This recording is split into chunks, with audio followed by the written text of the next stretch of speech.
En Écosse, il y a une devise qui dit « donnant, donnant ou rien pour rien ».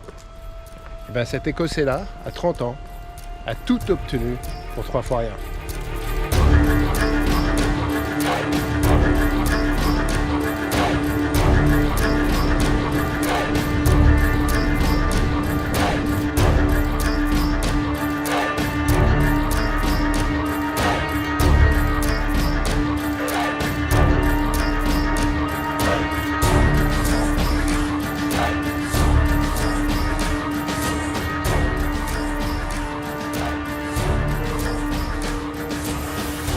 Cet homme s'appelle Thomas Sutherland. Il a été élevé par ses grands-parents maternels. Son grand-père tenait une tonnellerie, ce qui fait que les affaires marchaient bien pour lui. Thomas n'a manqué ni d'amour, ni d'argent. Toujours est-il que le bâtiment que vous voyez derrière moi est le collège, dans lequel Thomas est resté jusqu'à l'âge de 15 ans. Il n'a pas voulu poursuivre ses études plus longtemps, je pense que c'est par fainéantise plus que par besoin ou intellect. Parce qu'il était quand même assez doué, c'est juste qu'il avait besoin d'aventure. Son grand-père s'est pas vraiment opposé à cette idée, sachant qu'il voulait le placer aux États-Unis chez un ami à lui qui voulait en faire un avocat. Il était à peu près confiant sur le résultat. Il n'est jamais parti aux États-Unis. Son ami, l'ami du grand-père, a fait faillite 2 mois avant son départ. Donc plus de possibilité de l'envoyer là-bas. Ils ont fait appel à un autre ami qui tenait une entreprise à Londres, une entreprise de transport, complètement inconnue à l'époque, enfin en tout cas une toute petite entreprise de transport, qui est P&O. Thomas est donc rentré dans l'entreprise P&O à l'âge de 16 ans. Il ne fait que des petits jobs, mais par contre il observe beaucoup et il comprend beaucoup de choses. Thomas, à l'âge de 18 ans, est envoyé au bureau de P&O de Hong Kong. Alors pourquoi Hong Kong?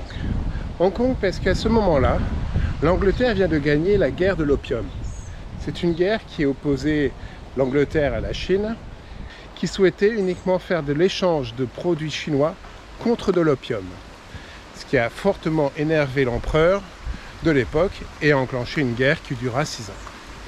La Chine va perdre cette guerre. Elle va la perdre vraiment très violemment, parce que ça va même entraîner la fin de l'empereur et de la dynastie Qing. Et l'Angleterre, en guise de récompense de cette victoire, va récupérer le territoire de Hong Kong. Ce territoire, elle va le récupérer donc pour une concession de 99 ans. Elle va en largement profiter pour faire son commerce d'opium à large échelle. Et tout est à faire parce que ce territoire est vierge de toute réglementation et de tout système juridique. La belle aubaine. Thomas arrive là en tant que simple employé de P&O et... Regardez comme c'est beau.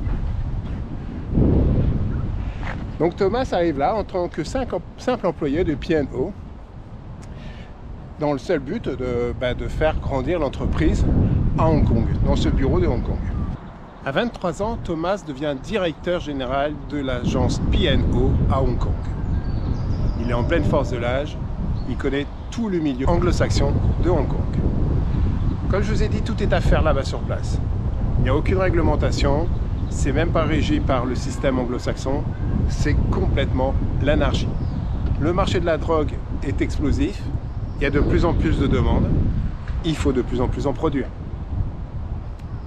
Le gros problème, le gros point noir des dealers de drogue et de blanchiment d'argent. À 28 ans, Thomas Sutherland, avec un associé écossais, vont bâtir le port autonome de Hong Kong. Ce qui va bien dans ses affaires, parce que lui étant directeur général de P&O, ça lui permet d'agrandir ses effectifs de navires et son business. Il devient donc maître du port. Ça veut dire maître des dockers. Donc ça veut dire maître des contrôles de ce qui se passe dans la navigation et les transports. À 30 ans, il va avec 6 autres associés écossais et anglais bâtir une banque. Parce que comme je vous ai dit, le problème est le blanchiment d'argent au niveau de la drogue. Et pour ce faire, ils vont monter la Hong Kong Shanghai Bank Corporation. la HSBC. À ce moment-là,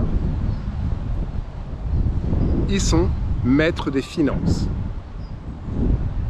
C'est-à-dire qu'à lui tout seul, il détient le transport, le port, ses contrôles et l'argent. Il a 30 ans. Et comme ça ne suffit pas, parce qu'il y a toujours un petit problème par rapport à la réglementation, et puis que l'Angleterre sent bien qu'elle n'a pas les mains propres sur l'histoire, donc elle veut un peu se débarrasser du système anglo-saxon hongkongais, elle veut créer un système un peu mixte. Et bien il est nommé directeur général du territoire de Hong Kong. C'est-à-dire que cet homme-là, à 32 ans, détient l'ensemble du système financier, fiscal et légal de tout le territoire de Hong Kong. Extraordinaire. C'est pour moi l'un des plus grands mafieux qui soit au niveau écossais. La HSBC est devenue la 4e banque mondiale pendant un moment.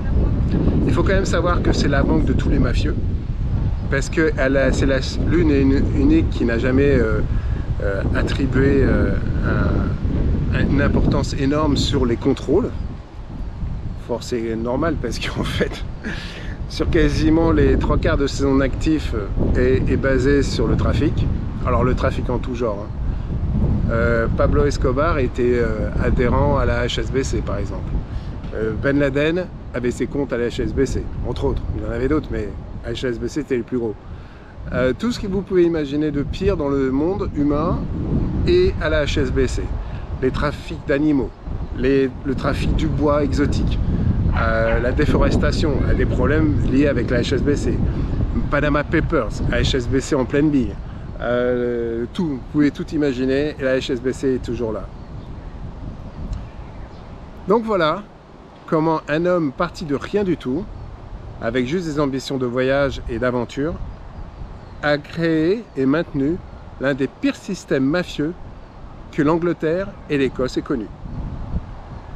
Si ce n'est pas un exemple à suivre, c'est un exemple à éviter.